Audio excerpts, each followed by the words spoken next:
Salut tout le monde, je suis Jessica Trocmé. Dans cet épisode, je vais vous montrer les bases d'utilisation d'une grille pour votre interface utilisateur, votre web design. La fameuse Baseline Grid, grille de référence. Cette Baseline Grid est composée d'unités de mesure invisibles qui vous permettent d'aligner des éléments sur votre page. Elle permet aussi de donner des espacements cohérents et en règle générale, ça rend vraiment vos pages beaucoup plus professionnelles. Si vous avez entendu parler des termes comme Typography Square et Vertical Rhythm, alors la Baseline Grid va vous aider à accomplir toutes ces choses. Allez, c'est parti!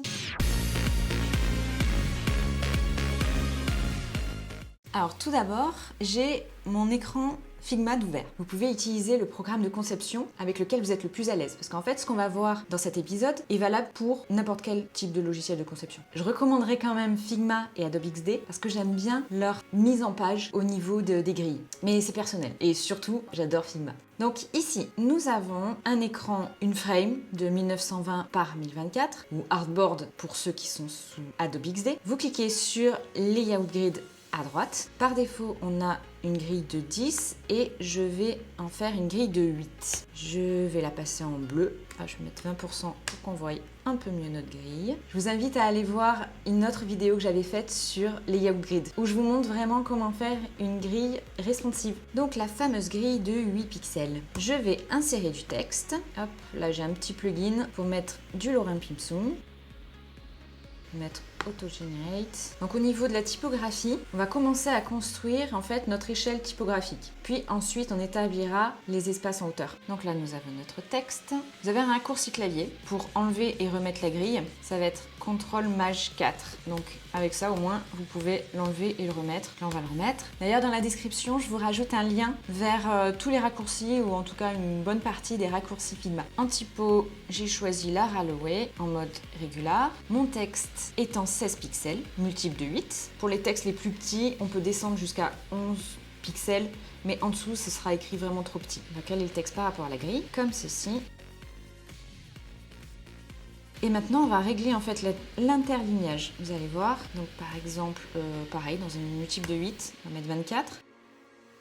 Et là, vous voyez que chaque ligne est calée par rapport à la grille. On va regarder d'un peu plus loin. On va mettre un peu plus d'interlignage, pour que ce soit un peu plus aéré. Voilà, déjà on est mieux. C'est pour cette raison qu'on appelle ça une baseline grid, une grille de référence. Parce que la base de ma typo est vraiment calée par rapport à la grille. Donc là, on voit bien que toutes les lignes sont calées par rapport à la grille. Nous avons notre base de texte de 16 pixels et maintenant nous allons établir notre échelle typographique. Pour ça, on copie-colle notre texte et on va créer un sous-titre. Pour la taille de texte, on va partir sur du x2. Donc du coup, dans le panneau de droite, on multiplie par 2 tout simplement. On passe à du 32. Pour avoir plus de contraste, on va mettre du semi-bold. Ensuite, on va retailler la box dans laquelle il est. Donc là, vous voyez dans le panneau de droite, là on était sur une taille fixe. On peut choisir soit Auto 8 avec la hauteur qui s'ajuste automatiquement ou une largeur qui s'ajuste automatiquement. On va mettre Auto 8 et on va caler notre titre par rapport à la grille et par rapport à notre texte. Là, on peut se poser la question, est-ce que le sous-titre est trop proche du texte? Après, ça va être propre à chacun. Pour moi, je trouve qu'il est trop proche. Donc, je vais augmenter les espaces, mais toujours en le calant par rapport à la grille. Voilà.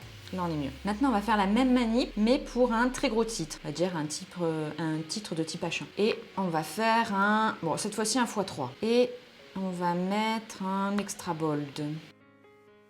Là, on se retrouve avec un interlignage qui est pas terrible. Donc, ce que l'on va faire, c'est qu'on va multiplier par 3 l'interlignage, beaucoup mieux. Et on va recaler notre titre. Hop, vraiment au pixel près au niveau de la baseline de la fonte. Donc là, on a tout qui est calé par rapport à notre fameuse grille. On va augmenter la surface. Alors, notre texte et sous-titre, on va dupliquer ça. On va mettre ça dans un petit auto-layout pour créer plusieurs blocs et ensuite gérer les espaces. On va regarder au niveau de la grille. On va recaler ça et vous voyez bien que l'on a tout calé par rapport à notre grille. On va augmenter un peu les espaces. On va reprendre 24 et faire un petit x2.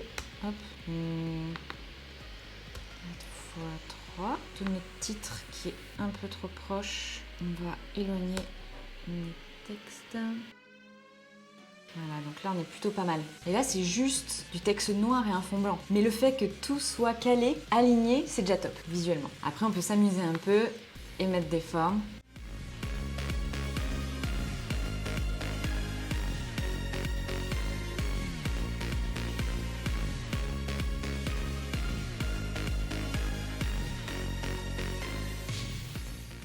Du coup, on aura vu comment tout aligner sur une baseline grid. On aura vu aussi quand vous faites votre échelle typographique. On a vu également ce qu'était le vertical grid, c'est-à-dire les espacements vraiment en hauteur. Après, c'est à vous de voir au niveau des espacements ce qui vous semble le mieux. Mais surtout, amusez-vous et soyez créatifs. Et voilà, c'est tout pour aujourd'hui. J'espère que cette vidéo vous a plu. Si elle vous a plu, un petit pouce vers le haut. Abonnez-vous à ma chaîne, car toutes les semaines, je sors une nouvelle vidéo. Allez, à la semaine prochaine. Salut!